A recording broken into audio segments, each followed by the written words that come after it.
é uma situação simbolicamente delicada e sensível, porque envolve a questão dos direitos humanos, a questão das mulheres, da luta feminista e a questão racial.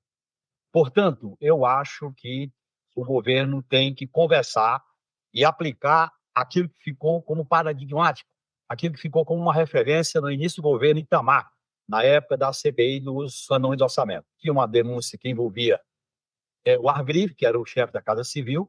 Imediatamente o Argrive pediu para sair do governo, houve a investigação, não se provou nada e ele voltou. Eu acho que o melhor, nesse momento, seria o Silvio Almeida sair do governo, fazer essas investigações que estão em curso, ele fica totalmente livre para se defender, para participar de todas as apurações, porque é uma questão muito sensível, repito, porque envolve direitos humanos, a questão racial e a questão da luta das mulheres. Portanto, é um momento que eu acho que o melhor seria o governo conversar com ele e ele aplicar a referência que foi com o Argrive, você deve estar lembrado, no início do governo Itamar. Sai, investiga, se nada for provado, ele volta. Isso é normal numa república democrática e num governo progressista, e esses temas têm um peso e uma simbologia muito forte. Nessa época, eu era da CPI dos anões de orçamento, e ele nos comunicou ao PT, que estava na oposição, que ia tomar essa atitude. E ele saiu fortalecido, porque nada foi provado, e ele voltou para a Casa Civil. O grande problema, né, Genuína, que nesse caso não era a época que a gente está vivendo agora, que é essa época da lacração e da tudo tem um tamanho muito maior na internet, né, me parece.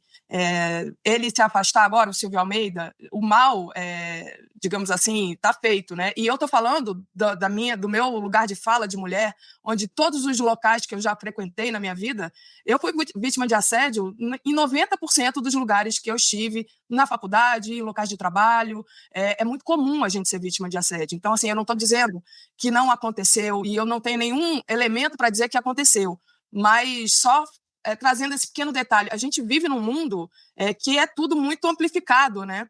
Então, como você disse, é uma situação muito delicada e que a gente,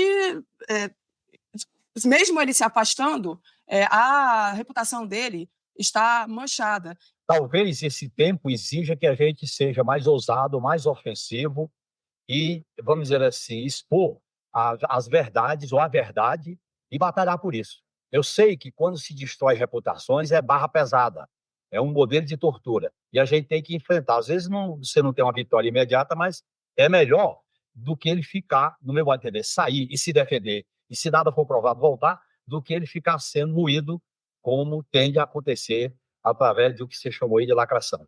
Portanto, eu acho que talvez o caminho melhor seja um afastamento e ele ficar livre para se defender, e aí vai para a disputa. É uma disputa política complicada, sofisticada, mas tem que ser feita. Principalmente buscando o governo, só as políticas do governo, as políticas de esquerda, o que significa para um governo progressista, essas bandeiras, a questão racial, a questão da pauta das mulheres e a questão do movimento pelos direitos humanos.